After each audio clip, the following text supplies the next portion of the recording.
इस हफ्ते के मनी मैटर्स में हमारे साथ हैं प्रशांत, जो कि है ओरिजिनली बिहार से लेकिन आजकल जयपुर में काम कर रहे हैं। लेकिन दुख भरी खबर, जो जूम की रिकॉर्डिंग थी प्रशांत के हिस्से की, वो फॉर सम रीजन हुई नहीं।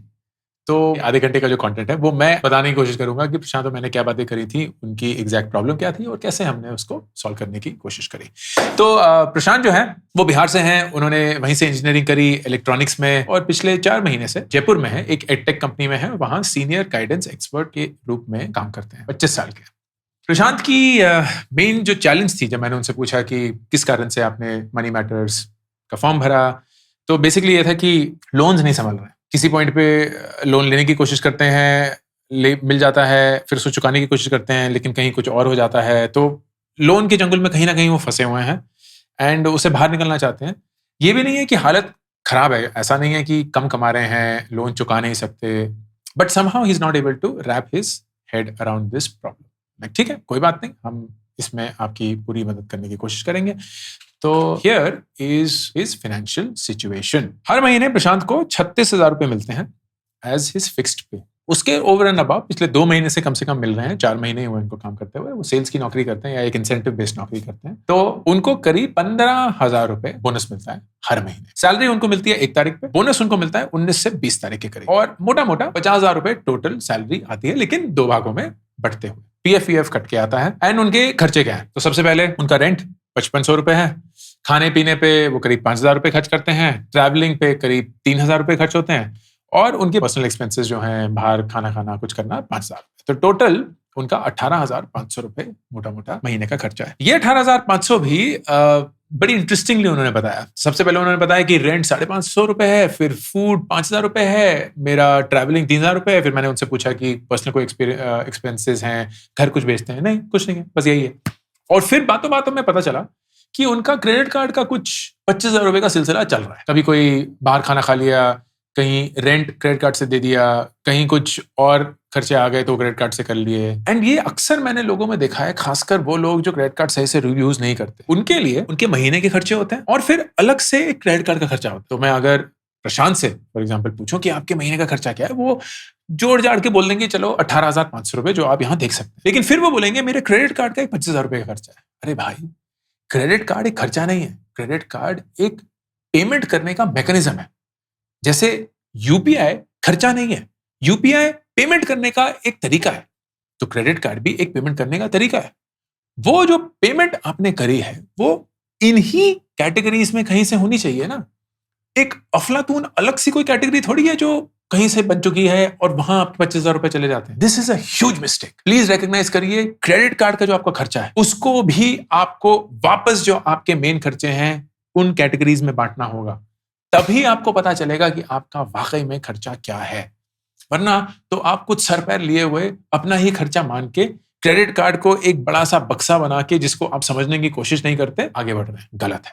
आपके महीने के खर्चे जो आप कैश से या बैंक से या यूपीआई से पे करते हैं, और क्रेडिट कार्ड एक ही चीज होनी चाहिए। क्रेडिट कार्ड में आप जो भी खर्च करें वो वापस आकर अपने मेन खर्चों के जो कैटेगरी हेड्स हैं उसमें रिकॉग्नाइज करें। ये प्रशांत की पहली भूल थी। मैंने उनको इसके बारे में बताया। फिर उनके लोन्स, 3 लोन चल रहे हैं उनके।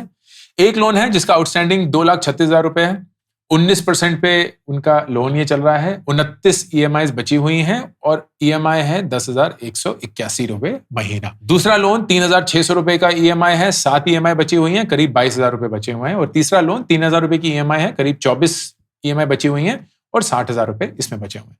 इसको अगर आप टोटल ऐड करेंगे तो ये करीब 16,781 बनता है। तो टोटल 35,281 रुपए, जो उनका सैलरी है 36,000 रुपए, इसमें से उनके महीने का पूरा खर्चा निकल सकता है। लेकिन प्रशांत को लगता है कि नहीं निकल रहा है। उसका कारण यह है कि उनको मिलते हैं 36, उनका कुछ क्रेडिट कार्ड का 25,000 रुपए चल रहा है। इस 36 में से उन्होंने रेंट पे कर दिया 5,500 रुपए। ये ईएमआई वगैरह जो है कभी कभी आएंगी, लेकिन जैसे ही 25,000 रुपए का क्रेडिट कार्ड का बिल आया वो पे करना पड़ गया, तो 36 में से 30 तो निकल गए, कुछ बचा ही नहीं। और उनका दिमाग एकदम खराब कि हम इसको कैसे मैनेज करें, कहाँ करें। तो फिर बोनस आता है, बोनस में से ये लोन चुका देते हैं और वापस कुछ रहने खाने का खर्चा बचता ही नहीं है। He is caught in that cycle. मैंने उनसे पूछा बैंक में कितने हैं, बोला करीब 5,000 रुपए। एसेट्स कितने हैं, कहीं भी कुछ सेविंग करी है, कुछ भी है? तो 26,000 रुपए के स्टॉक उनके पास पड़े हुए हैं, पता नहीं क्या कर रहे हैं। ये दूसरी बात मुझे समझ नहीं आती, आपकी हालत इतनी बेकार, लेकिन आप तब भी कहीं कुछ इन्वेस्टमेंट किए बैठे हैं या कोई एसआईपी चला रहे हैं। कहाँ की समझदारी है मुझे नहीं पता। किसने आपको ये बताया? मैंने तो नहीं बताया। जब आप कर्ज के तले डूबे हों, प्लीज इन्वेस्टमेंट करके अपने आप को स्मार्ट मत बनाइए, शाबाशियां मत दीजिए। वो लोन पूरा खत्म करिए। 19% के लोन है, क्यों इस पैसे को रोक के बैठे? लेकिन बैठे हुए थे प्रशांत। हेल्थ इंश्योरेंस कॉर्पोरेट का है, लाइफ इंश्योरेंस नहीं है। अब इसको हम तोड़ने की कोशिश करेंगे ताकि आपको स्टेप बाय स्टेप गाइड मिले प्रशांत कि आप कैसे इस लोन के चंगुल से बच सकते हैं। नंबर 1, आपका सबसे बड़ा दुश्मन आपका क्रेडिट कार्ड है। क्यों? क्योंकि वो आपको ये दिखाता है या आश्वासन देता है कि आपके पास पैसे हैं, जबकि आपके पास पैसे नहीं है। वो फिर आपको एक महीने के चक्रव्यूह में फंसा देता है जहां आपको वो पैसे वापस चुकाने तो हैं और आप वो चुकाते हैं, आपकी जो तनख्वाह है वो इंस्टेंटली खत्म हो जाती है एंड आपको लगता है कि आपके पास पैसे हैं ही नहीं मैनेज करने के। तो मेरी सबसे पहली राय ये थी कि जो 26,000 वाला सेविंग्स आप लेके बैठे हुए हैं, जो किसी काम नहीं है, क्योंकि इससे ना आप लखपति करोड़पति बनने वाले हैं, ना इससे आपकी जिंदगी बदलने वाली है। इस 26,000 के स्टॉक्स को बेचिए और आपका जो करीब 25,000 रुपए का क्रेडिट कार्ड का आउटस्टैंडिंग है उसको पूरा करके अपने सारे क्रेडिट कार्ड बंद करिए। फिर उसके बाद सबसे बढ़िया बात यह है कि आप 36,000 रुपए जो कमाते हैं, जो आपको पहली तारीख को ही मिल जाती है एज योर तनख्वाह, आपकी सैलरी, वो आपके सारे खर्चों से बराबर है। तो पहली तारीख को ही आप समझिए कि आपको वो 36,000 रुपए बैंक में मिले, उसमें से आपने 5,500 रुपए किराया दे दिया, बचे बाकी कुछ 14,000 रुपए। इस 14,000 रुपए में से आपको अपने खाने का खर्चा, ट्रैवल का खर्चा, पर्सनल खर्चा निकालना है। आप कोई क्रेडिट कार्ड यूज नहीं करेंगे, आप कोई लोन नहीं लेंगे, जितनी आपकी चादर उतना ही आप अपने आप को फैलाएंगे। फिर 19 या 20 तारीख को आपको एक बोनस मिलता है। ये बोनस वेरिएबल है ऑफ कोर्स, कभी 5,000, कभी 10,000, कभी 15, कभी 20, शायद आपके बस में है, नहीं है, लेकिन जितना भी है। आप अगले 6 महीने मान लेते हैं ऑन एन एवरेज 15,000 रुपए मिलेंगे। आप अगले 6 महीने बोनस का 100% दूसरे और तीसरे लोन को चुकाने में इस्तेमाल करेंगे। तो 82,000 है, 4.5 से 5 महीने के अंदर अंदर ये दोनों लोन चुक जाएंगे। आपके महीने का खर्चा आपकी सैलरी उठा रही है एंड आपका बोनस जो है वो इन दोनों लोन्स का एडिशनल खर्चा उठा रहा है। जब ये दोनों लोन चुक जाएंगे तब आपके पास महीने के करीब 6,600 रुपए फ्री हो गए। हर महीने की 19 और 20 तारीख को अब जो बोनस आ रहा है उसको आप पहले लोन को चुकाने के लिए 2,36,000 रुपए बचे हुए हैं, तो करीब 15 महीने, लेकिन उन 15 महीनों में से 6 महीने तो आपने लोन चुका ही दिया है, प्लस 12 महीने का और जाएगा, तो ये 10,000 रुपए तो जाते ही रहेंगे। तो मोटा मोटा 12 महीने के अंदर अंदर ये लोन भी चुक जाएगा। एंड अगर आप वो कर देते हैं then you will have an access of करीब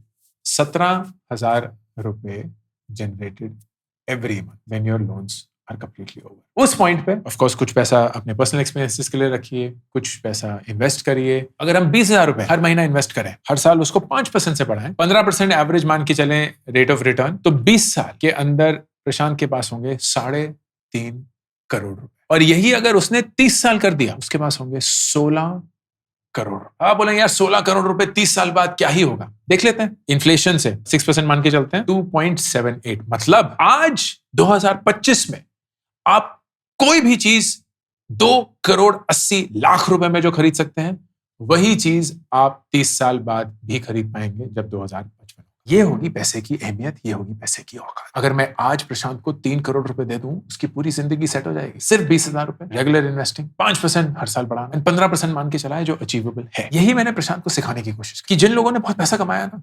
90% में से लोग बोरिंग तरीके से पैसा कमाए। 10% है जो एकदम आज ये खरीद लो, आज ये बेच लो, यहां कुछ कर लेते हैं, वहां कुछ कर लेते हैं, लेकिन 90% लोग जो है ना, वो बहुत बोरिंग तरीके से पैसे कमा रहे हैं। वही तुम्हें भी करना है Prashant. All the best Prashant, thank you, bye bye. Career को लेके मेरी चौथी किताब एक बहुत ही सिंपल, बहुत ही रिलेटेबल, बहुत ही प्रैक्टिकल जरिए से लिखी गई है। काश कि ये बुक मुझे किसी ने दी होती जब 24 साल की उम्र में मैं एकदम कंफ्यूज था कि अपने करियर के बारे में क्या करूं, अपनी जिंदगी की दिशा क्या बनाऊं। ये किताब मैंने उसी 24 साल के अंकुर के लिए लिखी है, आपके लिए लिखी है।